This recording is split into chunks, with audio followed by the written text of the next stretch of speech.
진실탐사 엔터테이너 있는 대로 다 까 최경영의 이슈 오도독. 네, 안녕하십니까. 최경영의 이슈 오도독 시작하겠습니다. 저는 KBS 최경영 기자고요. 예, 제 옆에는 전 동양대학교 교수 진중권 교수 자리하고 계십니다. 안녕하십니까. 안녕하십니까. 예, 오늘 정치 이야기 주로 나눠볼 텐데요. 먼저 이제 교수님 이야기부터 좀 해야 될 것 같아요. 그러니까 보수도 비판하고 진보도 비판하고 어떻게 보면 이제 일반 사람들이 봤을 때는 갈짓자 행보다 뭐 이렇게 볼 수도 있을 것 같은데 스스로를 어떻게 정의를 하세요? 그런 거 정의 안 하는데요. 그냥 사안사안에 따라서 옳은 거에 대해서 내가 판단할 때 옳다고 생각하면은 옳다라고 얘기를 하고 아니다 싶으면은 비판하고 예. 이러는 거고 저는 뭐 진영에 얽매이질 않습니다. 제 얽매이고 싶지 않다. 예. 모토가 해방된 개인의 자유로운 결사기 때문에 예. 나는 어떤 진영에 있든 간에 그 진영이 잘못하면 당연히 비판을 해야 되고 예. 누구보다도 밖에 있는 사람보다 더 격렬하게 비판해야 된다고 믿거든요. 예. 그게 당연한 거고 그게 조직을 건강하게 하는 거고 그것이 안 될 경우에 조직이 이제 타락하고 부패하고 썩어가는 거죠. 본인은 어떤 자리에서 이런 말씀하셨더라고요. 좌파의 심장이 아직도 뛰고 있다. 그렇죠. 부르주아 속물이 다 됐지만 그래도 마음속에는 아직도 심장은 왼쪽에서 뛰고 있습니다. 예. 그 좌파의 심장이 뛰고 있다는 거는 어떤 뭐랄까요 노동자랄지 사회적 약자층에 관한 대변자 이거는 계속 하고 싶다는 그런 말씀이신가요? 그거 좀 주제 넘은 생각이고요. 예. 그거는 뭐 누구를 대변한다 이런 주제가 된다고 생각하지는 않고 예. 그저 제가 이제 생각하는 이상이 사회주의적 이상이라는 것은 필요하다 인간에게 평등의 이념이라는 게 여전히 필요하고 그런 다음에 또 외국 유학 가가지고 봤는데 현실 사회주의는 몰락을 했지만은 사회주의 이념은 여러 가지 형태로 살아남아서 현실에서 작동 가능한 사회주의 형태들이 있더라. 우리 사회도 그렇게 만들고 싶다. 그리고 제 이상형은 이제 북구 나라들 있잖아요. 북구 유럽들. 노르웨이라든지 스웨덴이라든지 핀란드라든지 이런 나라들 보면은 굉장히 정의롭고 자유롭고 예. 그러면서도 굉장히 효율성 있는 그런 나라들이잖아요. 예. 그래서 평등이 오히려 효율이다. 이런 것들을 몸으로 보여주는 나라들인 것 같고 우리나라도 뭐 완전히 그렇게 될 수는 없지만 언젠가는 그런 나라들을 닮아가야 되지 않는가.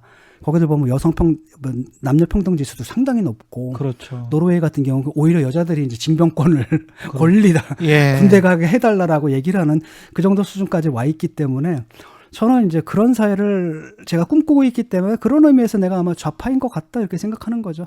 근데 이제 저도 이런 거 생각할 때마다 다른 나라들이 되게 부럽기는 한데 대부분은 이제 북구 유럽에 있는 나라들이 소국이고 또 자원도 좀 있고 특히 노르웨이 같은 경우는 뭐 석유도 있고 그렇지 않습니까? 그 다음에 이제 관광도 좀 좋고 우리보다 아무래도 좀 여건이 좋아서 그렇게 될 수 있는 거 아닌가 그런 생각도 드는데 어떻게 보세요? 자원이라는 게 별로 무슨 의미가 있어요 요즘 디지털 시대에. 되게 자원부국이라 하면 대개는 지금 제3세계 아닙니까? 뭐 석유가 있다라고 한들 뭐 어차피 화석연료 탈출할 것이고 그런 것 때문에 그런 사회가 유지가 된다고 보지는 않아요. 사회적 합의죠. 사회적 합의고 사람들의 인식 수준이고 예를 들어서 이런 거예요. 우리 아이가 독일에서 자랐거든요. 한국에서는 6개월 정도 살고 엄마가 이제 독일을 좋아해서 유럽을 좋아해서 거기서 이제 자라났죠. 어느 날 나한테 와서 그러더라고요. 친구가 있는데 우리 집에 자주 놀러 오는 친구인데 학교에서 발표할 때 둘이서 같이 하게 돼 있대요. 근데 얘가 좀 얌체인가 봐요. 그래서 내가 발표할 분량도 얘가 먹고 들어온다는 거예요. 그래서 자기가 평가 좀 불리할 때가 있다. 그래서 나는 아무 생각 없이 그런 파트너를 받고 그랬거든요. 근데 얘가 가만히 생각하다 하는 얘기가 그걸 안 되겠대요. 그래서 왜 그랬더니 걔는 나 아니면 해줄 애가 없어 이러더라고요. 그러니까 이거는 똑같잖아. 유전자는 똑같은 건데 생각이 다른 거잖아요. 그러니까 여기서 이제 어떤 사회의 분위기가 우리는 완전히 뭐 친구를 적으로 보고 경쟁자로 보고 제쳐야 된다. 그래야 네가 생존한다라는 것과 여기서는 그 친구를 살펴주잖아요. 그렇죠. 그러니까 저는 그게 사회주의라고 생각을 하거든요. 그래서 내가 명색이 좌파고 사회주의지만 솔직히 말하면 이 몸속 깊숙이는 자본주의자의 것도 아주 속물적인 자본주의자였구나라는 생각을 한다는 거죠. 그래서 제가 생각하는 건 그런 거예요. 요즘 그 독일 애들하고 한국 애들을 이제 비교를 해보는데 독일 애들은 굉장히 순진하거든요. 아이들이 굉장히 순진한데 우리 애들은 지금 까졌어요. 그러니까 애들이 와가지고 아줌마 이 집은 몇 평이에요? 이런 말을 한다는 거예요. 맞아요. 이런 게 상상이 안 되고 또 우리 네. 아이가 이제 우리 한국에 왔을 때 애들하고 놀라고 내려보냈거든요. 근데 금방 토라져서 와가지고 울먹울먹해서 왔더라고요. 그래서 왜 그러냐 그랬더니 걔들은 나보고 항상 묻는 게 딱지 있어라고 묻는다는 거예요. 아. 딱지 따먹는 데가 예. 봉이거든. 예. 그러니까 항상 만나자마자 너 딱지 있어라고 묻는다는 거예요. 그래서 쟤네들은 내가 딱지로 보이나 보다. 이러더라고요. 그래서 이건 좀 뭐 아니잖아요. 예. 그래서 저는 우리가 이렇게 살아서는 안 될 것 같고 애들 이렇게 가르쳐서는 안 될 것 같아요. 그 이기적 유전자와 이타적 유전자가 다 있는데 어떤 사회는 어떤 사회의 교육이나 문화는 이타적 유전자를 자꾸 그 배양하는 그런 것 같다는 그런 말씀이신 것 같기도 해요. 그게 더 경쟁력이 있고 더 예. 효율적이고 더 예. 강하잖아요. 예. 정의로우면서. 그래서 그렇죠. 저는 정의로운 것이 훨씬 더 효율적이다. 그렇게 생각을 해요. 그래서 아직은 뭐 요즘 더 심해졌잖아요. 그런 경향이. 그렇기 때문에 더 강하게 우리 사회는 사회주의적 이상이 필요하다. 저는 이렇게 생각을 합니다. 그럼 이런 이타적 유전자를 배양하고 촉진할 수 있을 만한 그런 정치는 지금 눈에 띕니까? 없어요. 없어요? 다 망가졌잖아요. 민주당은 민주당대로 망가졌고, 그 다음에 보수당은 요즘 뭐 좀 혁신을 한다 그러는데 혁신의 방향이 옛날보다 더 거꾸로 가고 있거든요. 예. 경쟁을 강조한다라든지 예. 이런 것들. 그래서 저는 걱정하고 있습니다. 우리 사회의 미래를. 2030들은 굉장히 큰 장점을 갖고 있는데 그들은 동시에 또 큰 한계를 갖고 있는데 예. 그 긍정적인 측면, 그 긍정적인 잠재성과 그 부정적인 리스크가 두 개가 공존하는 상태 속에서 후자가 현실화되는 게 아닌가라는 우려를 좀 하고 있습니다.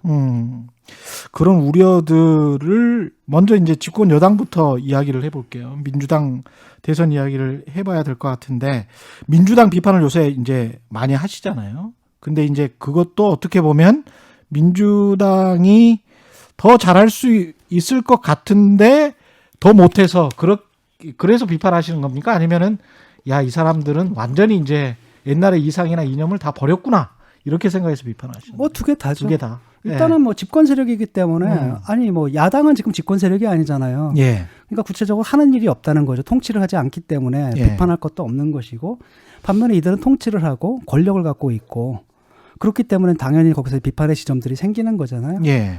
그런데 최근에 처음에는 이제 민주당에 대해서 이제 애정을 갖고 이제 비판을 많이 했죠. 예. 그 변화리라는 그 뭐랄까 무망한 기대도 좀 있었어요. 그러니까 조국 사태 터졌을 때 내가 막 여기저기 전화를 하고 사람들 설득했던 거는 그러니까 이게 이제 표창장이 가짜라는 사실을 알려주면은 모든 일이 해결될 거다라고 나는 아주 순진하게 믿었던 예. 거잖아요. 근데 그들은 그 가짜라는 거 알고 있으면서도 그냥 그대로 가더라고요.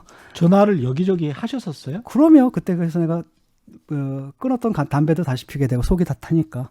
민주당의 민주당 어떤 유력 인사들에게 유력 인사인지는 모르겠지만 제가 예. 아는 사람들한테 다 전화를 했고 정의당 사람들한테도 다 전화를 했고 계속 절대 안 된다, 절대 안 된다, 큰일 난다, 큰일 이게 난다. 문제가 있다. 네. 라고 했는데 그랬구나. 이제 문제는 뭐냐면 당시에는 동양대학교 교수. 그렇죠. 그러니까 근데 문제는 뭐냐면 그 사람들이 그걸 알아요. 아는데도 그냥 가더라고. 그래서 이때 이건 아니지 않냐. 그래서 그때부터 정의당에 이제 탈당계를 냈고 그 조용히 냈어요. 나중에 알려지긴 했지만. 그 다음에 이제 조용히 있기로 했죠. 왜냐하면 할 말이 없잖아. 이제 뭐 옛날 내가 보수를 비판했는데 그들보다 더한 꼴을 이들이 보여주고 있으니까 할 말이 없다가 그러니까 학교로 이제 치고 들어오는 걸 본 거 아니에요. 학교 현장에서 예. 그 권력이 이제 미치는 거. 솔직히 말하면 저는 뭐 국회의원 300명인데 이름도 기억 다 못 하거든요. 별것도 아니고 제가 뭐 비판하는 사람 그렇잖아요. 대통령 뭐 당대표 뭐 원내대표 이 정도는 돼야 돼. 국회의원 이른바 나부랭이들이거든요. 예. 야, 이들이 현실에서 그렇게 막강한 권력을 가졌다는 걸 처음 깨달은 거거든요. 그들이 이제 교육부로 움직이게 되면 교육부에서 내려오잖아요. 근데 그렇겠죠. 교육부가 예. 일반 대학, 그 지방 대학에서는 이게 저승사자들이에요. 그러니까 이 교육부 사람들에게 국회의원이 저승사자잖아요. 예. 그러니까 아무것도 아닌 사람들이 이걸 하는 걸 딱 보니까 분노가 딱 생기더라고요. 이 권력이라는 것에 대해서. 그리고 옛날에 이제 한예종에 제가 그 개광교수로 있을 때도 그랬거든요. 저쪽 예. 정권이 틀어서 뭐 감사한다고 막 예. 온갖 트집 다 잡고 그 짓을 이들이 똑같이 하고 있으며 심지어는 더 심하게 하고 있다는 사실에 이제 분노를 해서 이제 싸우겠다. 그래서 그때부터 싸움을 시작한 거죠. 이제 좀 이해가 됩니다. 그러니까 신문들에서 그냥 막 피상적으로 보였을 때하고 지금 이렇게 쭉 말씀을 한 걸 들어보니까 이제 그때 이제 분노의 지점이 있었고 그건 충분히 이해가 되고 그러면 지금도 잘못하고 있는 거는 과거의 잘못을 제대로 사과하고 반성하고 우리는 앞으로 이제 이렇게 하겠다라는 이야기를 안 하고 있다라고 못하는 거죠. 못한다. 저는 이게 큰 문제인 게 예. 구조 자체가 그렇게 변해버린 거예요. 지금 민주당의 구조가 그러니까 한때는 참여민주주의라는 게 굉장히 긍정적이고 적극적인 역할을 했거든요. 그때만 해도 민주당이라는 게 지역 토호들하고 지역 뭐 등등등등등 예. 이런 사람들이었잖아요. 우리가 이른바 난닝구라고 불렀던. 예. 그럴 때 이제 새로운 당원들이 그거는 참여민주주의 안 통해 된다라고 가지고 했죠. 왔는데 예. 그 당원들이 이제 이제는 뭐가 됐냐면 이른바 대깨문이라는 예. 문제가 됐던 대깨문이 돼가지고 예. 완전 신앙 공동체처럼 변해버려서 이들에게 당 자체가 발목이 잡혀 있어서 당에 윤리적으로 잘못된 판단을 내리고 전략적으로 잘못된 판단을 내렸을 때 교정 불가능한 상태로 만든다라는 거죠.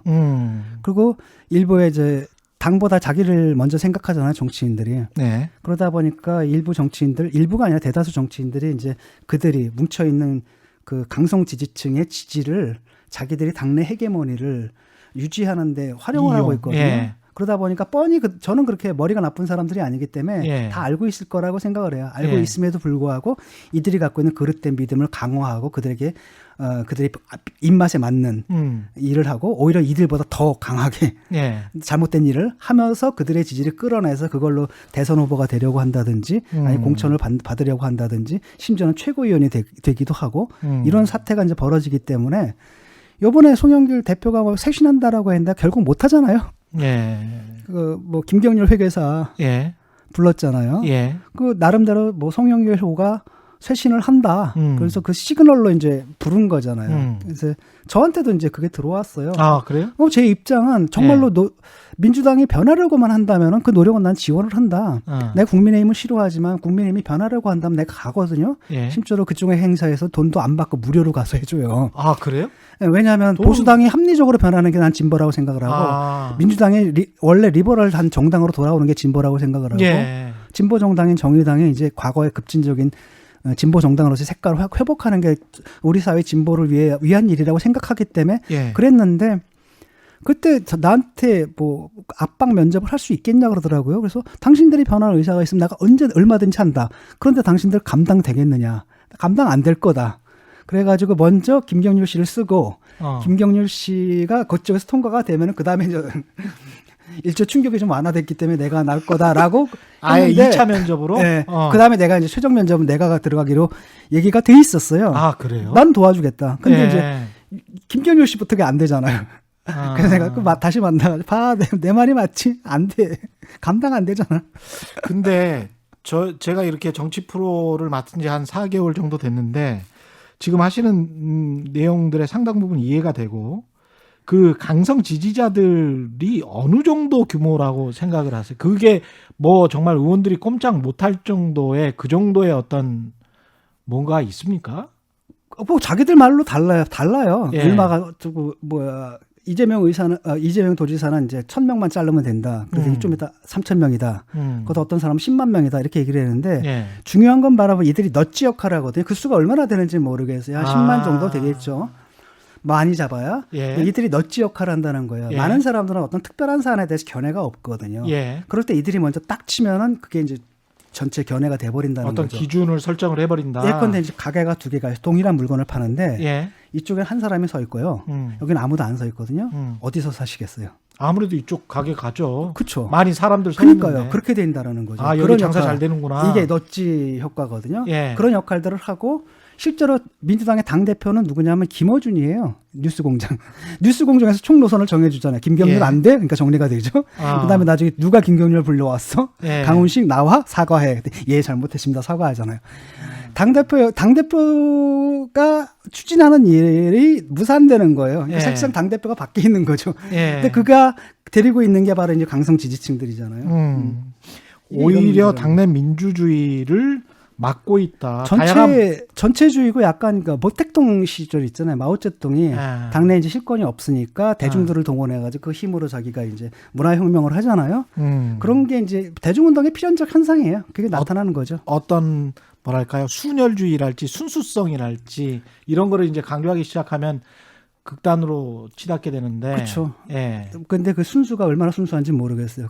그 더러움들을 자기들은 순수라고 믿는 거죠. 근데 이제 순수성이나 이런 것들보다는 어떻게 보면 이제 당에 대한 충성심 이런 것보다는 합리성이나 다양성이 전제가 돼야 이제 당내 민주주의도 그렇고 예. 당 외에서 민주주의도 발전을 할 텐데 그런 것들을 지금 민주당이 한 4년 동안 놓치고 있다. 놓치고 있는 거죠. 그게 뭐냐면은 우리가 대중지성, 집단지성이라고 얘기하잖아요. 집단지성이 작동하려면 이 개개인들이 이질적이어야 돼요. 예. 그 이질적인 사람들이 대화를 통해서 나온 결론은 많은 경우 한 사람의 똑똑한 사람의 생각보다 훨씬 더 올바르다. 그렇습니다. 예. 근데 문제는 뭐냐면 이게 집단지성이 깨지는 건 뭐냐면 이들이 등지로화되어 있을 때 깨지거든요. 그럼 굉장히 비이성적이고 비합리적인 판단들을 내려버린다는 거예요. 거기에서는 또 강성의 목소리가 또 그렇죠. 더 커지고. 그다음에 강성들이 또 강성들로 가득 차게 되면 그 나이에서 또 다시 더 강성들이 또 덜 강성들을 쳐내요. 그래서 점점 순수해지고 점점 더 극단화되는 거죠. 숙청의 역사네. 그렇죠. 예. 그러면서 그 당심하고 민심은 이제 괴리가 되는 거죠. 그게 이제 이번에 그 재보선 결과로 나타났던 거고 그들이 믿었던 거는 그래 우리가 잘못했는데 막 가는데 그렇다고 니들이 뭐 쟤들 찍을 거야? 라고 했던 사태가 벌어진 거예요. 민주당은 돌이킬 수 있습니까? 저는 지금 힘들 것 같아요. 지금 저 상태이기 때문에 이번에는 뭐 보수당이 워낙 더 못하고 있기 때문에 뭐 재집권을 할 수 있는지 몰라도 재집권을 한다 하더라도 집권 초기부터 난 위기에 빠질 것 같아요. 저 구조 가지고는 안 되거든요. 그러면 그 대선 전 한 9개월 정도 남았나요? 지금 상황에서 뭘 해야 됩니까, 민주당은? 그걸 모르겠어요. 그러니까 혁신을 해야 되는데 그래서 나는 민주당 내에서 그 혁신을 해야 된다고 생각하는 분들이 있잖아요. 예. 그분들하고는 얘기도 하고 예. 그다음에 계속 응원하고 지원하겠다라고 얘기는 해요. 그런데 힘들 거다. 본인들도 힘들어하고 나서질 않아요. 그러니까 왜냐하면 지금 옛날 같으면은 아무리 옛날에 정치가 후졌어도 항상 당에 그 소장파들이 있었냐 남원정도 있었고 예. 쓴소리 하는 사람들 있죠. 미스터 쓴소리라든지 이런 사람들 다 있었는데 생각해 보니까 그러네요. 요즘은 예. 그게 없어요. 오히려 초선들이 더 강성해요. 뭐 김남국이니 김용민이니 막 이런 애들이란 말이죠. 그러니까 민주당 같은 경우에 초선이 더 문제입니다. 그 최근에 이제 최소한 5명의 이제 그나마 괜찮은 사람들이 목소리를 냈지만 바로 진압당하잖아요. 예. 본인들은 진압 안 당했다고 막 이러는데 진압 당한 거야. 아. 이게 그러면 이 당의 쇄신이나 혁신과 경선은 또 계속 가고 있으니까요. 근데 이재명 대 반 이재명으로 지금 가는 거는 같잖아요. 예. 이게 어떤 상호작용을 어떻게 할까요? 그게 이제 아마도 저 강성들 중에 상당수가 그러니까 이 또 그 강성들이 또 두 파거든요. 하나 예. 이제 이재명파가 있고 또 저 반이재명파가 있는 것 같아요. 예. 이들이 이제 조국 전선에서 하나였지만은 예. 팬덤이거든요. 하나는 이제 이쪽에 문고로소리 팬덤이 있었으면은 저쪽에 원조로서 손가락형 명고 팬덤이 있었고 하는 행태들은 비슷하죠. 편만 다르지. 예. 이들이 한때 뭉쳐가지고 이제 조국 사태 때는 발을 맞췄지만 이제는 이 경선 과정 속에서는 이 그 강성 친문들 같은 경우에는 이재명 지사에 대한 일정한 불신이 있는 것 같아요. 그래서 거기에 대한 그다음에 그거를 그와 경쟁해야 되는 다른 후보들이 이제 활용을 해 먹고 있는 거죠. 예. 활용을 해서 더 부추기고 예. 그래서 반 이재명 전선을 해서 일단 그 사람들의 목표는 일단 자기가 후보가 되는 게 최고의 과제니까 아. 본선은 그 다음 일이거든요. 음. 근데 그런 식으로 강성 친문한테만 붙어 가려고 하면 이제 본선에서 불리하잖아요. 예. 근데 그건 그 사람도 생각할 계제가 아니에요. 아. 일단은 그게 돼야 되기 때문에 이제 막 가는 거죠. 반면에 이제 이재명 지사 같은 경우에는 아마도 유력한 후보니까. 예. 그러니까 본선까지 생각하다 보니까 어느 정도 좀 거리를 두는 거고 그 부분에 대해서. 예. 그러니까 이제 뭐 그런 발언들도 하잖아요. 그런데 바지? 조국도 나중에 아, 예. 뭐 뭐죠 판결이 확정이 되면은 책임을 져야 한다라든지 이런 발언도 좀 하고. 이재명 지사. 예. 예. 뭐 1,000명 정도는 쳐내야 되지 않겠느냐 이런 말도 하고 그러는데 그게 이제 저 사람들한테는 불안한 거예요. 이재명 지사 저 사람은 이제 후보가 딱 되면 바로 항상 그렇잖아요. 모든 후보는 현직 대통령하고 거리 두기를 시작하거든요. 예. 분명히 우리 뒤통수를 칠 거다라는 이제 뭐랄까 불안감? 불신감이 있는 거죠. 이재명 지사 그 정세균 전 총리가 그렇게 물어봤잖아요. 그 스캔들과 관련해서 그렇게 하면서 답변 가지고 지금 계속 논란이 있는데 바지 한번 더 내릴까요? 그렇게 이야기를 했단 말입니다. 예. 이거는 어떻게 보십니까? 그 질문과 답변의 그 과정 그리고 그 이후에 이재명 지사에 대한 비판. 누가 한 질문이었죠? 그게 정세균 전 총리. 그러니까 그거는 대선 후보가 그런 문제를 공론회장에 끌고 들어오는 건 저는 나쁘다고 봐요. 정 총리가 나빴다. 네. 예. 그거는 왜냐하면은 이미 끝난 얘기잖아요. 한번 경기도지사 때 끝난 얘기고 진도가 나가야 되는데 예. 예를 들어서 그게 정말로 문제가 된다라고 한다면 그러니까 그거 아무런 관계가 없었다라는 것을 그게 입증할 수도 있고 반증할 수도 그러니까 입증과 반증의 절차를 제시하라는 거예요. 옛날에 그랬잖아요. 반점이 있다, 점이 있다, 어디 예. 밑에. 그래서 그래가지고- 강영수, 김무선이 제시를 그렇죠. 했었죠. 그래서 예. 그거 했는데 없었잖아요. 예. 그럼 이걸로 끝난 거 아닙니까? 그런데 만약에 그런 질문을 할 때는 자기들이 하는 의혹이 사실인지 사실로 입증할지 아니면 예. 어떻게 하면 반증할지 그 절차를 같이 제시해야 되는데 예. 그 절차가 있어요, 없어요? 없죠. 그렇다면 그건 잘못된 문제 제기라는 거예요. 그러니까 이미 끝난 얘기인데 그러니까 새로운 증거나 새로운 근거가 있는 것도 아니잖아요, 지금. 예. 그러니까 그건 그냥 공격만 하겠다라는 거고 이것은 공직자의 검증 절차는 거리가 낮다고다라는 저는 그렇게 판단하는 거죠. 물론 이제 이재명 지사가 바지를 벗을까요라고 이렇게 대꾸한 것이 올바랐는지는 좀 다른 문제지만은. 그래서 저는 이런 거 여야를 떠나서 이런 거 좀 안 했으면 좋겠어요. 정책 격조를 떨어뜨리거든요. 그러니까 총리까지 하신 네. 분이 수준이 그거밖에 안 됩니까? 한심해요, 정말. 그거 완전 썬데이 서울 아닙니까? 예. 추미애 전 법무부 장관이 지금 3등 내지 2등까지 할 수도 있는 것 같은 그런 국면으로 돼 있잖아요. 예. 굉장히 좀 치고 올라오는 것 같고 이 상황은 어떻게 보십니까? 만약에 그리고 추미애 전 장관이 본선까지 가는 후보가 된다면 그게 민주당에 유리할까요? 불리할까요? 불리하죠, 당연히. 예. 아마 민주당에서 걱정할 겁니까? 저 사람이 계속 오래 랠리를 끄는 것에 대해서 이게 끝날 때까지 간다라고 생각을 해보세요. 예. 그리고 이재명하고 대결하는 구도가 되면 어떻게 되느냐 한번 그림이 어떻게 되겠어요? 완전 그 조국 사태 재판이라는 예. 거잖아요. 그러니까 당이 달라진다고 하는데 예. 재보선이 이후에 하나도 달라지지 않았고 옛날에 그 잘못된 노선 그래서 유권자들의 버림을 받았던 그 노선을 다시 한번 확인한 셈이 되는 거잖아요. 예. 되긴 힘들겠지만 어쨌든 간에 그런 랠리가 계속 이어지는 것 자체가 예.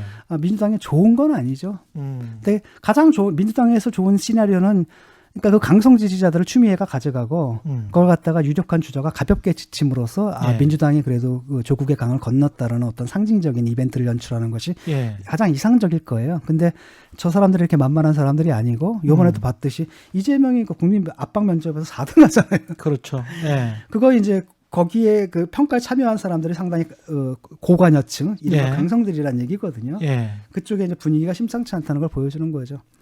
근데 이 정책적으로 보면 아까 지금 좌파의 심장이 뛰고 있다고 말씀을 하셨으니까 이재명 지사 같은 경우는 이제 지금 최근 들어서는 또 성장을 강조를 하고 있긴 합니다만은 쭉 이제까지 보였던 행보는 기본소득이랄지 노동자랄지 이쪽을 좀 많이 강조를 하지 않습니까? 어떻게 보세요? 이런 것들이 실현될 수 있는 공약을 가지고 이야기를 하는 걸까요? 아니면 비전이나 이상?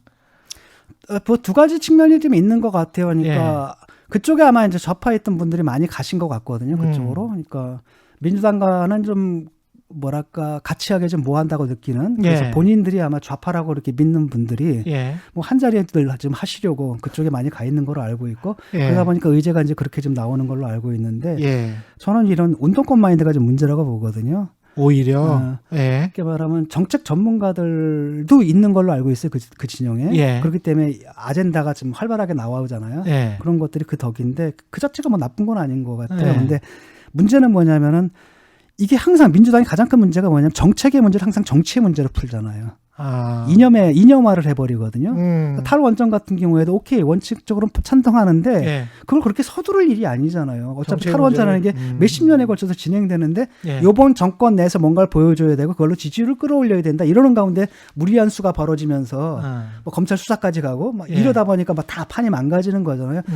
그렇게 되기가 참 쉬운 게 이재명 지사가 이렇게 뭘 던지는 걸 보게 되면 어떤 장기적인 계획에 의해서 정책적으로 던진다라기보다도 그때그때 이슈에 반응해서 지지율과 연동된 행동들을 많이 하거든요. 예. 그러니까 예를 들어서 기본소득 같은 경우에도 굉장히 좀 큰 주제예요. 예. 그런데도 그게 이제 국민들이 재난 지원금을 받았잖아요. 그러니까 그 틈을 타고 딱 들어간 거. 이렇게 제시를 한다라든지. 그래서 딱 찔러 넣긴 했는데 사실은 한 1년에 4만 원 받아가지고 그걸로 무슨 그렇죠. 뭐 예, 차별 예. 해소 효과가 있으며 예. 그다음에 그 재원 문제도 문제가 있고 또 다른 한편으로는 그것 자체가 다른 많은 것들을 잊어버리게 만들잖아요. 예. 그러니까 하다가 처음에 좀 재미 좀 봤는데 그다음에 딱 보니까 이건 좀 아니다 싶으니까 싹 돌아서 가지고 이제 성장과 공정 얘기를 하는데 성장이라는 것은 기본적으로 보수 정당에서 했던 예. 아젠다잖아요. 예. 공정이라는 것도 좌파가 평등을 얘기한다면 진보가 예. 그들은 이제 공정을 얘기하거든요. 이 두 가지고 그렇기 때문에 프레임을 도중에 또 바꿔버렸어요. 예. 그러니까 이런 것들이 저분이 정말 진지하게 정책적 고문을 통해 가지고 뭘 하려는 사람이냐, 아니면 그때 지지율에 따라서 정치적인 유불리에 따라서 이걸 바꾸는 사람이냐에 대해서 안정감을 못 주는 거죠. 우리나라가 지금 가장 큰 문제가 법의 안정성이 없잖아요. 예. 그러니까 한 번만 적용되는 법을 만들죠. 윤석열 출마금지법, 예. 최재형 출마금지법 이런 거고 예. 매번 법을 자기들이 만든 법을 바꾸고 당헌도 바꾸거든요. 이러니까 이게 애드호크라 그러죠. 미래책 빡빡빡빡 예. 안정성이 없거든요. 애드혹. 예. 예, 그러다 보니까 이 정책도 이제 그런 식의 안정성이 없어져 버린다라는 거예요. 그러니까 이게 공공에 대한 불신을 낳는 겁니다. 공공 부분에 대한 국민들의 불신을 낳게 되는 거고. 그런 측면에서 봤을 때는 그러면 민주당에서 그나마 좀 진중권 교수께서 저는 그냥 그래도 그나마 이재명이다. 저는 그렇게 봐요. 그럼에도 이재명이다. 예, 나머지 왜요? 그래도 자기 메시지는 있잖아요. 그래도 그나마, 자기 메시지는 자기 있다. 메시지는 있고. 예. 그다음에 이낙연 씨 같은 경우는 퇴출돼야죠. 퇴출돼야 된다. 왜냐하면 당 대표로서 잘못된 판단을 내린 거 아닙니까? 예. 예를 들어가지고 그때 만약에 당원을 거치지 않고 그때 후보를 내는 걸 포기하고 시민사회 후보를 냈으면 상황이 이렇게 안 됐을 거라는 거예요. 예. 그거 우리가 계속 그렇게 주장을 했잖아요. 근데 예. 그런 전략적 판단도 못하고 그냥 묻어가 버린 거거든요. 그러다 보고 결국은 참패를 했고 그 결과 재보선에서 참패를 했잖아요. 예. 그러면 그 사람의 지도력은 이미 판단이 내려진 겁니다. 예. 당을 가지고 그 한 일을 나라를 가지고 그 사람이 할 거라는 거거든요. 어떻게 되겠습니까? 그러면 알아서 그만두셔야지. 예. 무슨 그 연세에 무슨 영광을 보겠다고 아직까지도 그러시는지 잘 모르겠어요. 민주당 대선 그러니까 그분이 이제 후보를- 버틸 수 있는 건 그거예요. 예. 친문 저쪽 강성 예. 친문한테 버텨서 이재명하고 붙어보겠다 이러는 거니까 옛날에는 좀 약간 거리를 뒀잖아요. 저 거리를 두고 뭐 그 조국 임명에도 반대했는데, 그러니까 이번에 김영호 의원이 그걸 딱 치는 거예요, 그냥. 조국 어떻게 했습니까? 예. 솔직히 반대했습니다. 예. 그랬던 사람인데 지금은 다 저쪽 강성 친문에 붙어 있죠. 예. 왜냐하면 이제 비빌 때는 거기밖에 없거든요. 이게 이게 정치냐? 그건 아니다. 그렇죠. 예. 나는 원칙이 있어야 대통령이 지금 뭐냐면 예. 대통령직에 반드시 필요한 게 윤리적 판단 능력이거든요. 대통령의 음. 윤리적 기능을 포기했거든요. 된다. 그렇다면 당대표라도 그 역할을 해야 되거든요. 어느 게 윤리적 올바른가. 노무현 대통령 그걸 했어요. 뭐라고 네. 그러냐면 우리가 정권 한번 놓친다 하더라도 선거법 개혁해야 된다 이거는. 정치적 유불리에 따라서 그렇지. 예. 이게 정치인이잖아요. 이런 사람이 없어진 거예요 지금. 명추 연대를 할 가능성도 있을 것도 같은데 아유 그거 뭐 되겠어요? 그거 이재명이 하려고 할까? 만약에 이렇게 벌어지지가 않고 명추 연대로 가면서 화학적으로 화합을 한다면 관심 없어요. 그거 추미애 씨한테 별 관심 없고 추미애 씨랑 같이 해가지고 뭐 정치적으로 얻을 게 별로 없을 텐데. 왜냐하면 그래요. 이재명 씨는 이제 후보가 만약에 된다라고 한다면은 예. 그다음부터는 그쪽하고 선을 그어야 되거든요. 이거 그래야 그대로 된다. 프레임을 끌고 갈 수는 없는 겁니다. 중산층이 지금 중도층이 다 위반됐다는 걸 확인한 이상은 그다음에 모든 정권에서 지금 5년이면 이제 정권 심판론이거든요. 그렇죠. 그 예. 지겨워요 지금. 정말 지겹거든요. 이놈의 정권이. 이게 저만의 생각이겠습니까? 지금 정권 교체에 찬성하는 분들이 지금 50 몇 %잖아요. 예. 이렇게 나오는 상황 속에서 그대로 갈 수는 없다라는 거죠. 그런데 추미애랑 같이 연대를 한다? 그럼 뭐야 그게 그림이 되겠냐는 거죠. 국민의힘 이야기를 좀 해봐야 될 것 같습니다. 국민의힘 대선판은 국민의힘 후보는 없고 잘 안 보이고 순 이제 윤석열 이야기인데 윤석열 전 총장은 등판하자마자 그 출마 선언문 보셨죠? 예. 저는 자유한국당이 생각이 나더라고요. 황교안 대표도 생각이 나고 이게 왜 이 사람이 중도 확장한다고 그 전에는 그렇게 하던데 이렇게 하지? 뭐 이런 생각을 했는데 어떻게 보셨어요? 우경화되어 있더라고요. 예. 우경화되어 있고 상당히 저는 걱정스러워요. 그 부분에 대해서. 예. 왜냐하면 중도층 정권 심판이라는 게 대선은 정권 심판이 아니거든요. 예. 그건 회고 투표가 아니라 전망 투표거든요. 앞으로 어떤 비전을 보여주느냐인데 지금은 그의 지지를 유지하는 것은 정권 심판의 정서거든요. 그렇죠. 그러니까 출마 선언을 했는데 지지율이 안 올라요. 예. 그다음에 지금 검증 국면인데 지지율이 또 안 떨어져요. 예. 그냥 그대로 가고 있다는 건 뭘 의미하냐면 국민들이 아직 만족하지 못하고 있다는 거죠. 그렇죠. 예. 정권은 심판해야 되는데 예. 네가 적임자냐에 대한 확신이 없다라는 거예요. 그런데 그걸 확장시켜야 되는데 그런 확신을 줬어야 되는데 제가 볼 때는 그런 확신을 주는데 실패했다. 예. 너무 우경화되어 있다라는 거고 예를 들어서 지금 하는 것도 싸움하는 것도 어떤 식이냐면은 이재명 지사가 이제 그런 얘기를 했잖아요. 뭐 점령군이다. 예. 그걸 비판을 어떻게 해야 되냐면은 앞에서 해야 되거든요. 예. 그게 전형적인 뭐냐면 그 386 멘탈리티잖아. 586 멘탈리티고 해방전후사 한 권 읽은 걸로 역사인식 대체했던 우리 시대의 한계거든요. 옛날에는 그게 이제 긍정적인 역할을 했어요. 왜냐하면 네. 극우 반공적인 사관이었다가 예. 그런 완전히 반대된 사관이 있고 정반 그다음에 합으로 나가야 그렇습니다. 되는데 예. 앞으로 나가가지고 너 지금 20년이 지났는데 아직도 그 운동권 멘탈리티냐? 어? 대학생 멘탈리티냐? 이렇게 비판해야 되는데 오히려 뒤에서 비판하는 듯한 그렇죠. 이런 느낌. 과거에서 비판하는 과거에서 듯한. 비판하는 듯한 앞에서 미래에서 비판해야 되는데 그런 느낌들이 좀 들어서 상당히 좀 우려스럽게 보고 있습니다. 제가 예. 이제 만난다면 그건 아닌 것 같다. 당신이 예. 만약에 중도 확장을 하려고 한다면 좀 더 진보적인 의지를 확실히 더 끌어안고 민주당이 실패한 게 진보적 의지를 실현하는 데 실패한 거 아니에요. 그 가치를 배반했고 예. 그다음에 그 실현하는데 완전히 실패를 했잖아요. 그들이 실패한 걸 내가 성공하겠습니다라고 가야 되는 거고 예. 그러려면 갈라치기가 아니라 통합이 필요합니다. 이렇게 가면서 대안적인 모습을 보여줘야 되는데 저는 그렇게 이제 주문을 하고 싶은데 그런 모습은 좀 잘 안 보이더라고요. 그 주로 그 TV조선, 조선일보도 아니고 TV조선만 보시는 거 아닌지 그런 느낌도 받았어요. TV조선에 제가 나가서 강적들 나가서 맨날 그 얘기를 하거든요. 예. 강적들을 보시면 되는데. 아니 그게 아니고 뭐 신의 한 수나 뭐 이런 거를 보시는 거 아닌가? 그거 그런 생각도 유튜브가 들고. 이제 죽음이죠. 거기 예. 덧치고 이쪽에 뉴스 공장에 있으면 그쪽엔 또 신의 한 수 뭐 이런 게 있는 거고 예. 굉장히 극단적인 사고 방식을 가진 그렇죠. 사람들이잖아요. 예. 그게 전부라고 보이면 안 되는 겁니다. 중도층이 다 달아나가거든요. 예. 많은 사람들은 그렇게 정치 고관여가 아니에요. 대부분의 사람들은 그렇게 고관여되어 있지 않거든요. 그냥 이미지로 보는 거잖아요. 상식과 그렇죠? 합리성의 기준에서 판단을 하기 때문에 거기에 이제 사로잡히게 되면 이제 현실 감각을 잃어버리게 되거든요. 지금 민주당이 그런 것처럼. 예. 그래서 그건 좀 아닌 것 같다는 느낌이 들어요. 그래서 그럴 바엔 차라리 그냥 빨리 국민의힘에 입당해가지고 그러면 후보 경쟁을 해라. 그렇죠. 그러니까 국민의힘에서도 지금 윤석열 전 총장의 이 말씀들은 어떻게 보면은 국민의힘에서도 우파인 것 같아요. 국민의힘에서도 우파고 국민의힘도 지금 잘 나가는 것처럼 보이지만 지금 저는 그랬었거든요. 한 달 전쯤에. 예. 지금 보수의 위기다. 보수한테 지금 결여되어 있는 게 컨텐츠인데 예. 컨텐츠는 없는 거 아니야 지금 이쪽이나 저쪽이나. 반문재인의 토론 배틀이나 하고 기치는 앉았고 있는데. 예. 그다음에 그런 콘텐츠 없음 자체가 또 문제는 뭐냐 그 토론 배틀과 같은 거 이런 것들이 콘텐츠 없는 게 참신함으로 여겨지고 있다는 게 문제라는 거예요. 착시를 주는 형식만 어떻게 해가지고. 그렇죠.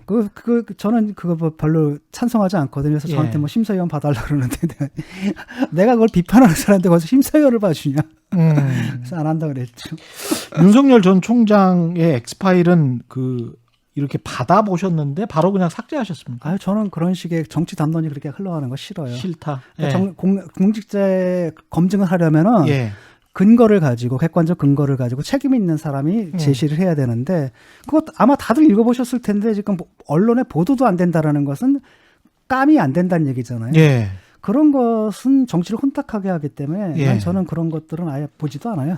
근데 이제 그 중에서 뭐 기자적인 시각에서 봤을 때는 그 윤석열 전 총장과 직접적으로 관련 있는 게 사실은 제대로 검증이 안 된 거는 윤우진 사건 같은 경우는 이제 만약에 제대로 밝혀진다면 그리고 그때 변호사법을 위반했다면 이거는 사실은 좀 문제가 많은 사건이거든요. 뭐 그거는 그대로 네. 다른 거죠. 근데 그렇죠. 그게 큰 네. 사건인가라고는 보지 않아요. 저는 그게 뭐 이재명 지사 같은 경우는 전과사범이잖아요.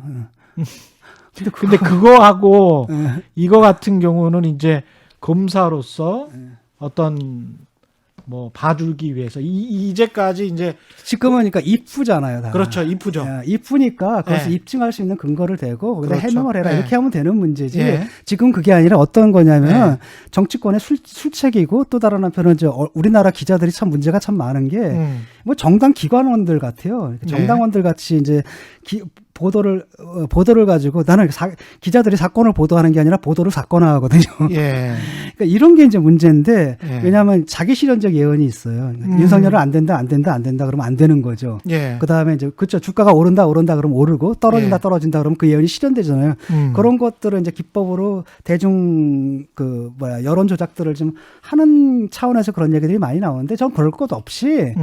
그러니까 그냥 자기 딱 이거는 공적으로 검증이 필요하다. 해명을 해달라. 그래서 해명을 들어보고 해명이 마땅치 않으면 다시 제기하고 뭐 그렇게 정상적인 절차가 있잖아요. 그러면 되는데 그건 또 안 해. 아니 그거는 이제 왜냐하면 또 취재가 필요하니까. 그러니까 예. 그럼 취재를 해야지. 그럼 기자가 그럼 취재를 해야지. 그러니까 취재는 찌라시 읽어보고 보도하는 게 기자입니까? 취재하는 그렇죠. 게 기자죠. 그러니까 이제 취재를 할 시간이 필요하니까 아직까지는 아니 그 시간이 웃기는 게 문제라면 그 얘기가 나온 지가 얼마나 됐습니까? 청문회 때부터 나온 얘기 아니에요. 아니요 그거는 그러니까 이제 새롭게 문제가 제기가 돼서 몇 달 됐네 벌써. 아니에요 그거는 제가 보기에는 아직 좀 시간이 그다음에 필요한 국회에 것 나와서 예. 그때 뭐 해명도 했고 예. 그게 몇 달 전 얘기인데 예. 그거를 왜 그 취재를 못 합니까? 그거는 기자가 전지전능하지는 않기 때문에 당장에 이제 김건희 씨 그래서 취재를 해서 취재 예. 결과가 뭐가 나오면 그때 의혹을 제기하는 거지. 그렇죠. 지금부터 기자가 의혹만 제기하고 그걸 통해서 정치 플레이라는 것 자체가 좀 잘못됐다고 보고 그렇죠. 예. 그다음에 예. 그걸로 예. 여론을 조작할 수 있다고 착각들을 하는데 예. 아닙니다. 그거는 맞아요. 예. 그 생각 버려야 돼. 그러니까 그런 미디어 효과 자기 도취 있잖아요. 거기서 예. 좀 벗어나야 돼요. 맞습니다. 세상은 예. 우리 머리보다 무한히 풍부하다라는 것이고 그렇습니다. 대중들은 예. 여러분들이 생각하는 것처럼 그렇게 호락호락하지 않다라는 거죠. 그러니까 그렇습니다. 예. 쓸데없는 짓 하지 말고 기자는 그냥 기사 쓰고 객관적 근거를 가지고 비판을 하고 그러는 거고 앉아서 황색지도 찌라시나 보면서 이랬다 저랬다 얘기를 하고 될까 안 될까 무슨 뭐 돗자리 까는 게임이라고 앉았고 그러려면 점집을 차리든지 뭐 하는 짓인지 모르겠어요. 그러니까 아니 근데 자기 영역에서 자기 일만 하면 돼. 그 짓을 예. 안 하니까 문제가 되는 거죠. 하나하나씩 따져보면 김건희 씨 논문 같은 경우는 지금 뭐 멤버 유지도 그렇고 YUJI로 써놨더라고요. 저 거긴 관심 없고. 예. 그러니까 예를 들어서 이재명 씨도 하나 논문 취소됐잖아요. 예. 근데 그거는 왜 문제 삼고 그거는 그때 발표해가지고 논문 취소됐는데 이것이 근데 이 사람한테는 왜 이렇게 중요한 문제인지 본인 논문도 아니고 아내 논문인데 그러면 그러니까 지금도 이렇게 관련해서 이제 저는 이 얘기 하고 싶지 않거든요. 그건 예. 여러분들 기자 여러분들이 해주셔야 되고 그 검증에 대한 답변을 왜 내가 해야 되는지 모르겠어요. 아 그렇군요. 아니 근데 그다음에 왜 이런 상황을 만드는지 모르겠거든요. 저는. 아니 근데 표창장 이야기 그러니까 저는 윤석열 씨를 지지하는 사람이 아니에요. 예. 지지하는 사람이 아니고 지금 보면 아까도 얘기했듯이 지금 나온 메시지에 대해서 조금 실망하는 편에 속하는 사람이란 말이죠. 근데 자꾸 그런 식으로 프레임을 몰아가잖아요. 나는 그걸 왜 해야 되는지 알겠습니다. 모르겠거든요. 예. 그러면 거기서 언론의 그 문제점들을 좀 지적을 하고 싶고 그러지 마세요, 제발 좀. 예. 아니 근데 이거는 충분히 이제 왜냐하면 표창장만큼 충분히 논의할 수 있는 문제라고 저는 생각을 해서 말씀을 드렸는데 표창장 같은 경우는 말이죠. 예. 법률 위반이거든요. 위반이고 이거 예. 법률적 처벌을 받는 사안이에요. 논문도 마찬가지. 논문 위조 같은 경우 법률 위반이 아니라 그것은 논문 취소가 되는 상황인 거죠. 윤리적인 문제. 도용 의혹이 있거든요. 예? 도용. 그러니까 그것은 예. 도용 의혹이 있던 간에 이런 예. 것들은 뭐가 되는 거냐면은 이것은 이제 그 연구 윤리에 관한 윤리적인 문제고요. 예. 이쪽은 사문서 위조라는 법적인 문제라는 거죠. 알겠습니다. 근데 그런 차이를 자꾸 섞어버리는 것 자체가 정치적 공작이라는 거고요. 아 그래요? 예. 아. 왜 뻔히 아시잖아요. 상황의 경우가 다르다라는 걸 왜 이제 성냐라는 거죠. 이제 저는 검증은 해야 된다고 봐요. 배우자의 검증도 논문들 다 검증해야 되는데. 예. 근데 그 사안의 중요성을 판단할 때 있잖아요. 그렇죠. 그렇죠. 예, 제가 말씀드린 예컨대 법적으로 문제가 될 사안과 예. 그다음에 윤리적인 위반이기 때문에 논문 취소로 해결될 사안과 그것은 중요성이 다르다라는 거죠. 같다라고 보지 말자는 그 판단은 약간씩 좀 다를 것 같습니다. 사람들의 판단은. 근데 일반적으로 왜냐하면 예. 윤리의 극한을 규제하는 게 법이라고 하거든요. 그러니까 윤리적인 일탈의 아주 극단적인 경우만 우리가 법으로 규제하기 때문에 예. 법적으로 처벌을 받는다는 것은 윤리적인 일탈 중에 상당히 극한적인 경우에 속한다는 일반적인 상식이라는 거죠. 근데 그 상식에서 벗어난 말씀을 하시면 저는 곤란하다고 봐요. 아니, 상식에서 벗어난 어렵다기보다는요. 그걸 그냥 사람마다 견해의 차이다 이렇게 하게 되면 우리가 토론이 안 됩니다. 왜냐하면 그래요? 토론이 되려면 커먼 센스라고 둘이 합의할 수 있는 예. 공동의 기준이 있어야 되거든요. 예. 그 커먼 센스에서 커먼을 무너뜨리는 게 된다라는 거죠. 예. 그 커먼이 뭐였는지는 좀 전에 얘기했듯이 그런 거 그렇잖아요. 우리가 일반적으로 윤리적 일탈을 우리가 모두 다 법으로 처벌하지는 않아요. 하지만 윤리적 일탈 중에 아주 극단적인 경우들은 법으로 처벌하거든요. 그렇기 때문에 법으로 처벌당한다는 것은 윤리적 일탈 중에서 상당히 중한 것에 속한다. 중한 예. 일탈에 속한다라는 것은 상식이란 말이죠. 예. 그러니까 거기에 대해서 합의가 돼야 되는데 예. 뭐 그거나 이거나 똑같다 이렇게 되면 합의가 안 되는 거 그럼 얘기가 하기 힘들어지죠. 그럼 아니, 저를 여기 왜 불렀어요? 그래요. 예. 하여간 모시고 제가 이제 이야기를 듣는 입장이니까 예. 그 정도로 하고요. 탈원전 정책과 관련해서는 그 말씀을 충분히 하신 겁니까? 윤석열 씨의 어떤 그 발언 후쿠시마 저는 그게 예. 그 사람들 저는 탈원전에 대해서 좀 다시 생각할 부분이 있다. 저는 탈원전에 찬성을 하거든요. 예, 아까도 어차피 글로 가야 말씀하셨고요. 된다라는 예. 건데 문제는 뭐냐면 지금 화석연료의 절감의 문제가 있잖아요. 그다음에 우리나라 사회 같은 경우에 태양광이나 그 풍력으로 대체하기 참 굉장히 어려운 조건이 있겠고 예. 또 유럽처럼 전력을 갖다 부족할 때 다른 나라에서 사올 수 있는 그런 환경은 아니잖아요. 예. 라고 했을 때 원전이 갖는 의미가 일반 유럽과는 좀 다를 수가 있다라는 거죠. 그런 고려는 좀 할 필요가 있다. 그런 비판의 지점이 하나가 있었고 두 번째가 뭐냐면 그 원자력 기술들을 어쩔 예. 거냐라는 거죠. 우리나라가 세계 최고의 기술을 갖고 있는데 그 사람들 다 사장시킬 거냐에 대해서 정부의 대책이 마땅치가 않았다는 측면이 있겠고 그 밖에도 뭐 또 하나는 적법 절차거든요. 아무리 옳은 일이다 하더라도 법을 어겨가면서 하면 안 되는 거잖아요.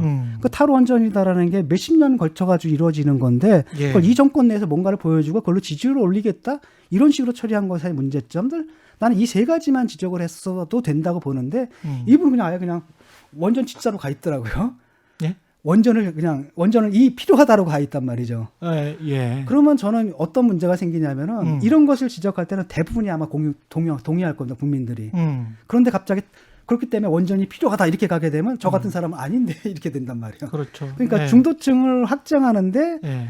한계가 되는 예. 그런 무리수를 왜 스스로 범하느냐 그게 지금 이해가 안 된다는 거죠. 근데 말씀하신 것처럼 근데 그 일본 같은 경우도 이제 원전을 차츰차츰 어쩔 수 없이 줄이고 있잖아요. 그리고 아시겠지만 기후 변화 때문에 이제 해수면이 조금씩 높아지고 있고 원전 같은 경우는 다 이제 바닷가 근처에 네. 할 수밖에 없지 않습니까? 그래서 후쿠시마 같은 경우도 쓰나미 때문에 그렇게 된 거 아닙니까? 이게 원전의 안전성은 입증이 됐을지 모르지만 기후 변화에 취약한 원전의 또 취약성은 오히려 더 후쿠시마 때문에 입증이 돼 버렸는데 그런 전반적인 상황을 모르는 것 같아요. 아니, 그러니까 모르진 않아요. 윤석열 전 총장이. 그러니까 모르진 않는데, 예. 그러니까 그 두 개의 견해가 있는 거잖아요. 우리나라에도 원전에 찬성하는 견해가 있고, 예. 그 다음에 또 어떤 나라들 같은 경우 지금 원전을 확대하고 있는 나라들도 있고, 뭐 선진국이라서 다 탈원전으로 가는 건 아니잖아요. 예. 그러니까 그걸 갖다 이념적으로 볼 게 아니라 예. 그 나라 상황에 맞게끔 그때 올바른 전략을 취하면 되는데, 예. 이분이 이제 우리나라 완전히 필요하다 이런 쪽으로 좀 생각이 가버린 것 같아요. 그쪽에 이른바 보수층에 굉장히 팽배한 생각이 있잖아요. 진 교수님은 탈원전으로 장기적으로 가는 장기적으로 게 가야 되는데 맞다. 그 장기적이라는 거는 몇 년 정도? 그건 모르죠. 그런 몇십 년 지금 아니 근데 문재인 정부도 현 탈원전 정부도- 정책이 월선과 관련해서는 좀 무리한 것 같긴 하지만 그게 한 30년, 50년 장기 플랜으로 원래 정책이 그렇죠. 입안됐었고 그래요.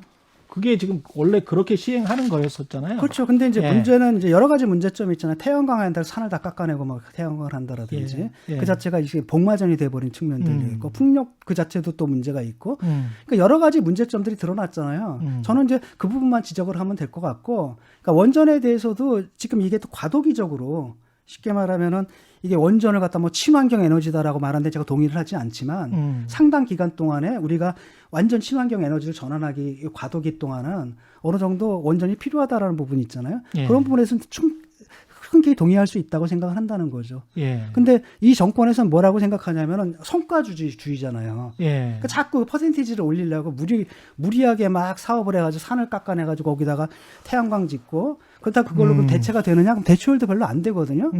그러니까 이런 식의 성과, 그러니까 정책으로 추진해야 될 것을 여야 합의를 통해서 사회적 대타협, 사회적 합의를 통해서 정책으로 추진해야 될 것을 이 사람들은 항상 정치적으로 지지율 관리용으로 하다 보니까 성과가 필요한 거고 수치가 필요한 거고 그러다 보니까 자꾸 적법 절차를 어기게 되고 이렇게 되는 거고 저는 이게 전형적인 운동권 마인드라고 보거든요. 이게 그 지금 말씀하신 거 들어보니까 저는 뭐 일정 부분 그 동의하는 부분들이 성과주의랄지 어떤 정책을 할 때 이제 정치적 판단, 그 다음에 팬덤에 조심하자 뭐 이런 것들은 원래 저도 그렇게 생각을 하고 있었는데 대중이 있지 않습니까? 인간이 유권자가 이렇게 찍잖아요. 근데 이제 박근혜 전 대통령도 사실은 뭐랄까요? 실체나 내용은 별로 없는 대통령이었잖아요. 근데 이제 팬덤이 일어났기 때문에 이렇게 그때 많이 지지를 받아서 그렇게 된 거잖아요. 근데 이제 유권자들이 누구를 찍는가, 어떤 정책에 호응하는가, 이게 아까 말씀하신 대로 이렇게 이성적으로 이렇게 차근차근 다 그렇게 생각하면 좋을 것 같은데 어떤 사람은 이익에, 어떤 사람은 일종의 이제 팬덤이랄지 바람이랄지 어떤 이미지에 이렇게 투표를 하지 않습니까? 이런 상황에서는 지금 교수님이 말씀하시는 그런 지고지순환 이상이라고 할까요? 이게 성립할 수 있는 어떤 시기가 올까요? 저는 과거에는 그런 정치인들이 있었다고 생각을 해요. 예. 그래서 김대중 대통령 같은 경우는 그 수십 년 동안 빨갱이 소리 들어가면서 남북 대화 고집했잖아요. 그래서 정상회담 일어나거든요. 나는 이게 정치인이라고 봐요. 노무현 대통령 같은 경우에도 전술적으로 패배하면서 전략적으로 승리해 왔거든요. 예. 질 것 뻔히 하면서 부산에 가서 예정된 패배를 하고 돌아와서 그게 전략적 자산이 됐잖아요.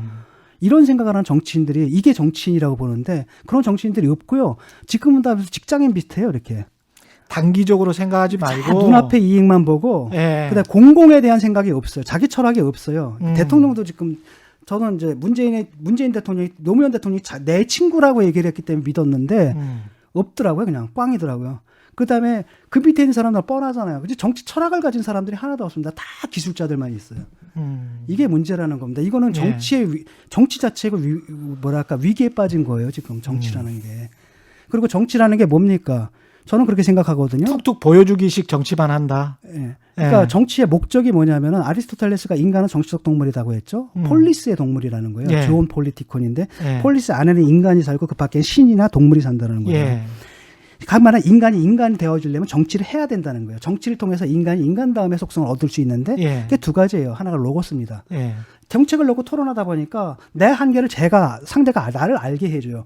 그 토론을 통해서 대화 논쟁을 통해서 내가 진다 하더라도 나는 더 나아진 인간이 되어 있는 거예요. 예. 스마트해지는 거죠. 예. 에토스입니다. 난 이게 옳다고 봐. 이게 공공선이야라고 막 주장을 했잖아요. 내가 주장을 했기 때문에 그건 나는 지켜야 되는 거예요. 그렇기 때문에 내가 주장을 하는 가운데 내가 더 윤리적으로 더 나은 인간이 되는 거고 여기 시민들이 참여하면서 그 놀이에 시민들이 참여하면서 시민들의 지적 수준이 올라가고 윤리적 수준이 올라가서 사회가 진보하는 거고 진화하는 거잖아요. 근데 지금 정치들이 뭡니까? 좀 전에 얘기했지. 대중은 무식한 거다. 대중들은 거기에 속한다. 그러니까 우리가 이렇게 조작을 하게 되면 움직일 수 있어. 엑스파일 해가지고 쭉 하면 얘들 바보처럼 여기 찍을 거야.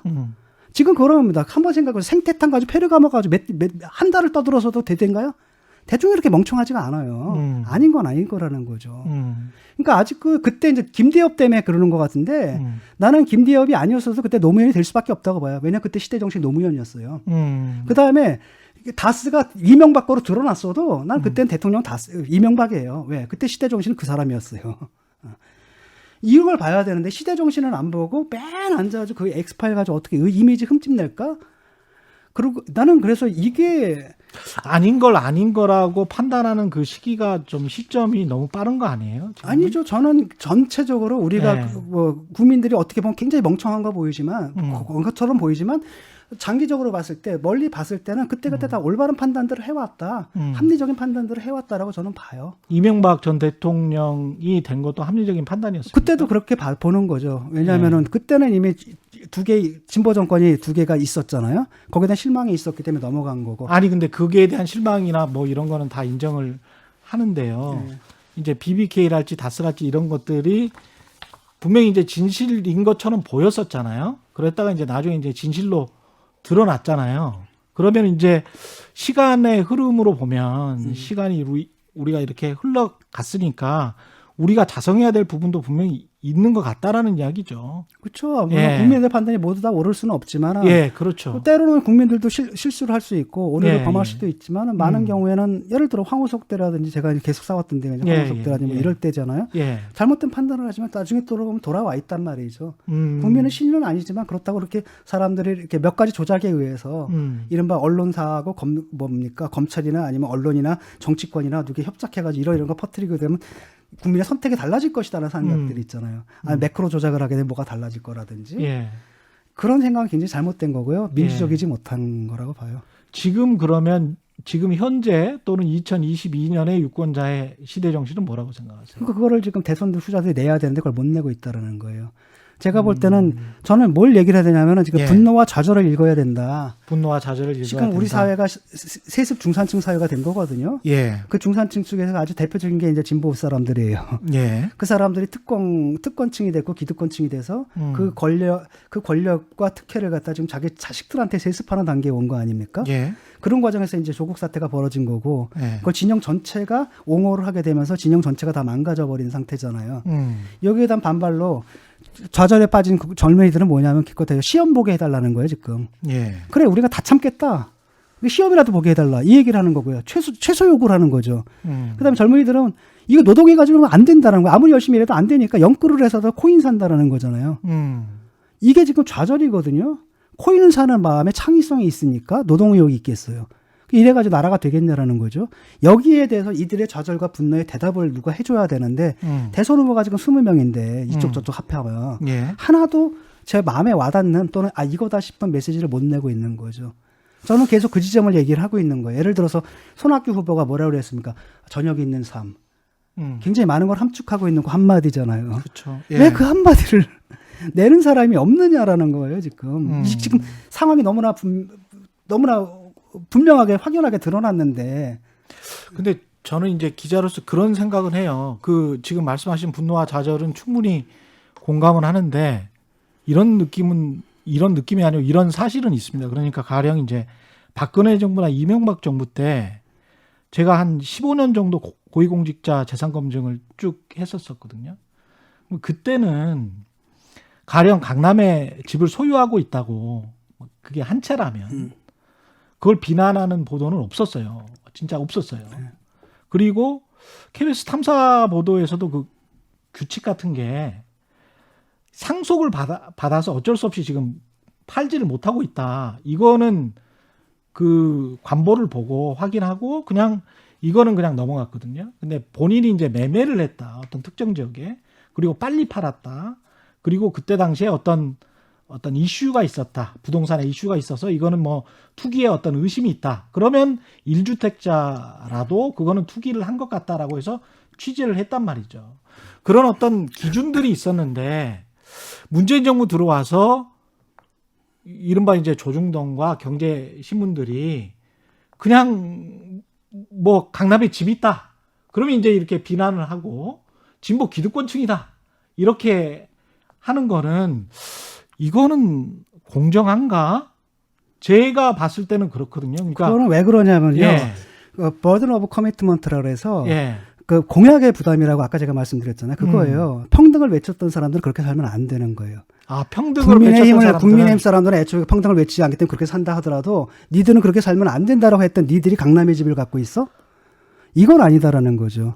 그러니까 동일한 것을 해도 목사님이 그 짓을 하게 되면 욕을 더 먹는 거란 말이죠. 예. 버든 오브 커미트먼트라는 게 그거거든요. 그거는 저도 놀랐는데 성직자에게는 요구를 할 수 있지만 분명히 성경에는 그런 말이 나오긴 그러니까 하지만 진보 사람들이 강남의 욕망을 비판했는데 예. 그 비판을 안 했으면 괜찮아요. 예. 근데 비판했던 사람들이 다 강남에 아파트를 다 갖고 있더라고. 나도 놀랐어요 이번에. 뭐 다는 아니겠지만 대부분 다 갖고 예. 있는 거예요. 예. 그다음에 제일 먼저 그 청와대 들어가자마자 땅 투기부터 하잖아요. 건물 투기부터 하잖아요. 이걸 보고 저도 충격받았거든요. 저는 어떤 사람이냐면 아파트를 사래요. 집이 필요해서 살려는데 근데 아파트 딱 들어가니까 난 못 살겠더라고요. 이거 답답해가지고. 그래서 10평 테라스가 있는데 17평 빌라를 샀거든요. 예. 근데 17평이 안 된다고 그러거든요. 누가 보고. 어쨌든 간에 나는 그러면 이제 남들도 다 그렇게 사는 줄 알았어. 근데 실내 보니까 거주공간은 7평이네. 예. 아니 그 나중에 보니까 그 아파트가 매덕이 올랐더라고. 아 그래요? 그래서 세상에 원래 이런 건가 보다. 내가 모르나 아, 이렇게 그 했는데. 아파트 살 걸? 아니 근데 나는 그런 욕망은 없어요. 난 예. 그 매덕 때문에 내가 이 10평짜리 테라스에서 내리는 비가 내리는 장면을 보고 이런 즐거움을 포기할 생각은 없는데 예. 문제는 나들 진보를 생각하는 사람들은 대부분 다 이렇게 살 거라고 생각을 했거든요. 근데 그게 아니라 다들 거기에 있고 그다음 자식들 다 의전원 보내고 법조원 보내고 그렇게 목을 매는지 모르겠거든요. 난 이해가 안 가는 거예요. 왜냐하면 진보란 거 이런 겁니다. 예. 그러니까 사회주의라는 거 이런 거예요. 예. 우리는 뭐냐면 내 새끼 내가 잘 키워서 그 덕을 나만 혼자 보자라는 거잖아요. 예. 그게 굉장히 잘못된 거거든요. 왜냐하면 우리 아이들을 우리 모두가 함께 잘 키워서 그 덕을 우리가 함께 보자는 게 사회주의자라는 아까 거예요. 모두에서 강조하신 평등이잖아요. 예. 예. 그게 유럽 사회는 그런 기조로 가고 있는데 음. 이 사회주의자라는 놈들이 앉아서 그 짓을 하고 있다는 거 난 분노하거든요. 이 나쁜 놈들. 아니 근데 민주당은 리버럴이라고 하셨잖아요. 원래 리버럴인데 그러면 안 되는 거죠. 리버럴. 그들이 진보를 외치고 아니 사회주의자들하고 리버럴은 다르지 않습니까? 아니 리버럴이다 하더라도 대한민국에서 그 뭐랄까 진보적인 의제들을 그들이 대신해 왔기 때문에 예. 평등의 의제들을 그들이 대신하고 있고 이재명도 지금 그렇게 하고 있고 예. 그렇기 때문에 문제가 되는 거죠. 아니 지금 그러니까 조국 말씀하시는 같은 건- 사람들 보고 예. 사회주의자 아닙니까? 청문회 나와서 나는 사회주의자랍니다 얘기했고 지금 앉아있어 당 대표하는 사람들이 모두 다 운동권 아니었습니까? 그때 새빨간 사회주의자들이었어요. 저도 뭐 확신에 가득 찬 공산주의자였고. 예.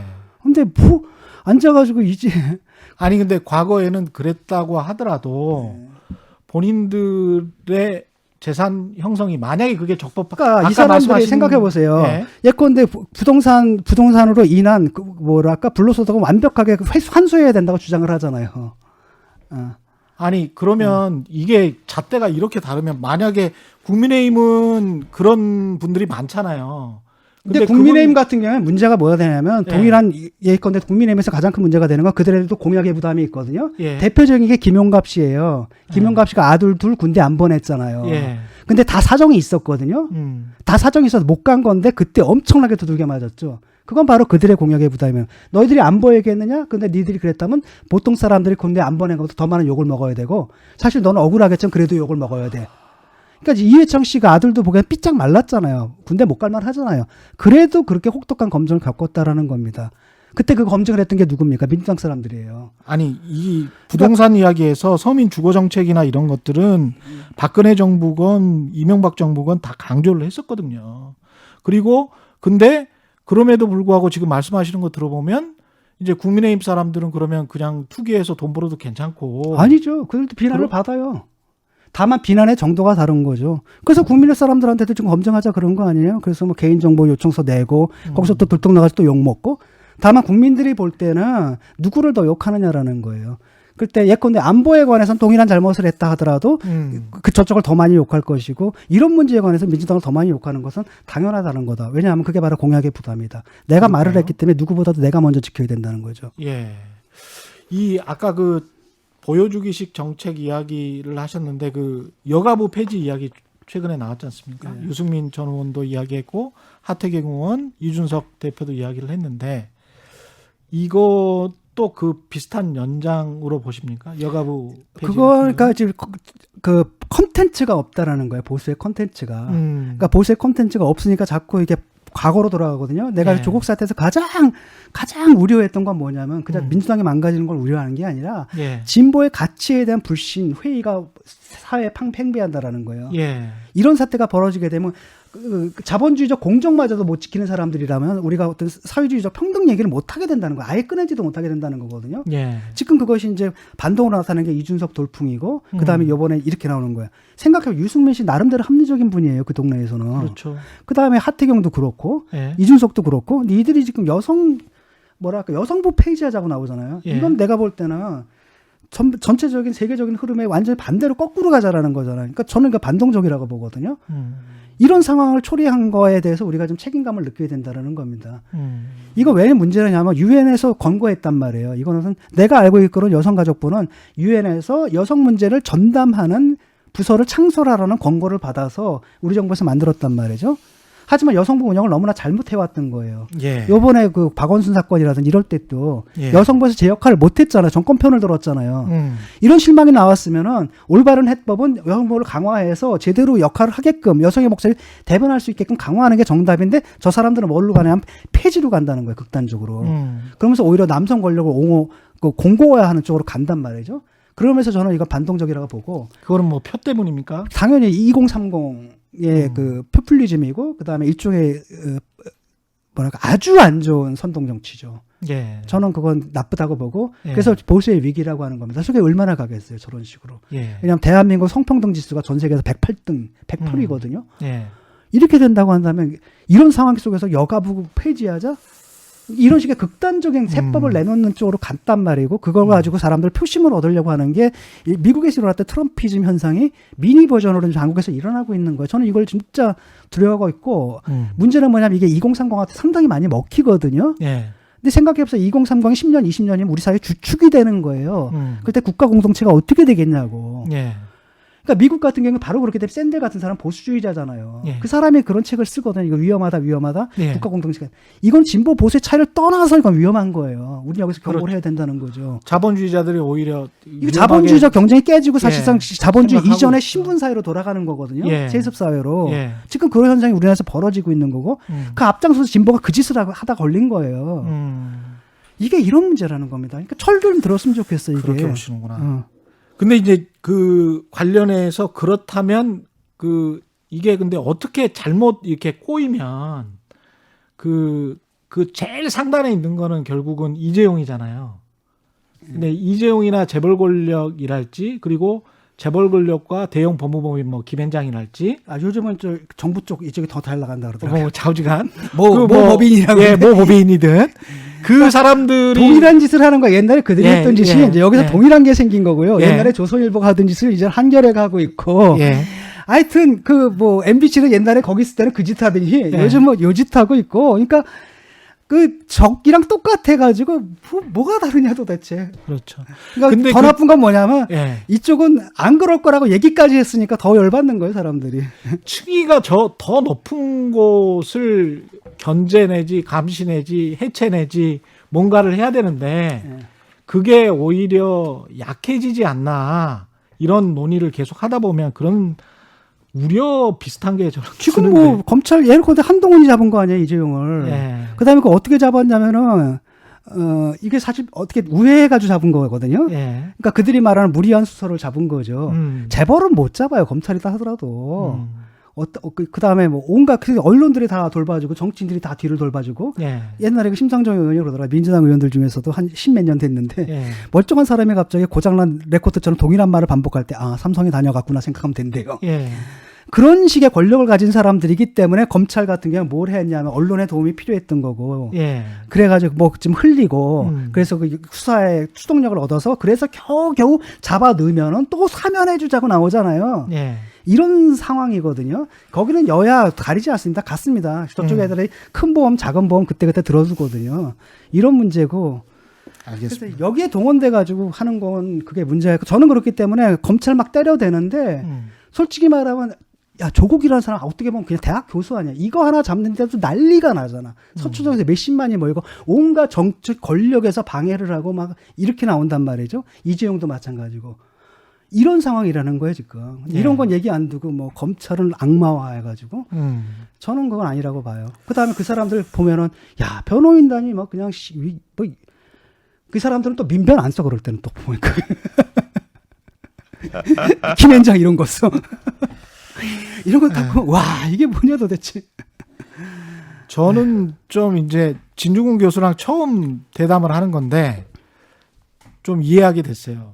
좀 이해하게 됐고 우리 사회가 이렇게 좀 많이 이해하게 되고 지평을 좀 넓혀가게 되고 조금 더 뭐랄까요 이성적이고 똑똑하게 되고 어떤 사람이 무슨 말을 하는지를 명확히 먼저 인식을 해야 되는데 그게 이제 자꾸 이제 뭐랄까요 막 선정적인 것들로 그냥 다 가려지 버리니까 그 다음부터는 이제 대화가 잘 안 되는 것 또 같습니다. 동원 정치로 사람들 단세포를 만들어 버려요. 예. 그냥 적이냐 아니냐 이렇게 딱 해가지고 예. 그러니까 그렇게 해서 하니까 대중들을 갖다 멍청하게 만드는 1비트 용량 1비트짜리 두뇌 용량 1비트짜리로 만들어 버린 정치권이 굉장히 잘못됐다고 보고 예. 그들과는 계속 싸울 겁니다. 저는 믿어요.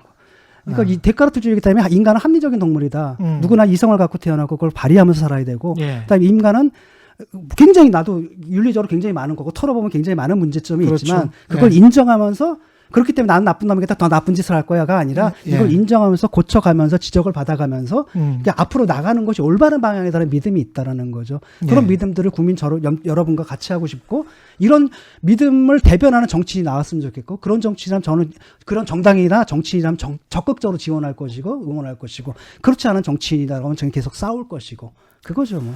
스스로 데카르트를 말씀하셨기 때문에 저는 불가지론자입니다. 그래서 이해를 지금 이렇게 막 이야기를 하다가 삐긋삐긋 나는 부분들이 어떤 부분들이 있었어요. 근데 잘 아실 것 같습니다. 예. 되게 이제 보수주의자들이 그쪽이고 예, 다행인 것은 어. 저는 운동권이 아니었고 사회주의자가 아니었고 상당한 리버럴이었기 때문에 진중권 교수님의 예봉을 피해갈 수 있는 인생을 살아서 다행이라고 생각합니다. 요즘 운동 안 한 게 저는 뭐 운동 뭐 열심히 하지는 않았지만 예. 열심히 하지 않은 부분에 대한 회화는 있지만 운동했던 것에 대한 회화는 없고 예. 그리고 그 시절이 자랑스럽고요. 그다음에 예. 마지막 남은 386으로서 예. 라스트 모히칸인가? 예, 아직까지 철 안 든 386으로서 이거 삶을 살아가고 이제 장렬히 전사하면서 젊은 세대들한테 자리를 좀 물려주고 싶어요. 아, 그거는 아, 동의합니다. 예. 예. 최경영의 이슈 어도독 저도 빨리 드려야 되는데 예. 예, 지금까지 진중권 전 동양대학교 교수와 말씀 나눴고요. 단단한 껍질에 쌓여 있는 궁금한 이슈를 들고 다음 시간에 다시 돌아오겠습니다. 고맙습니다. 예.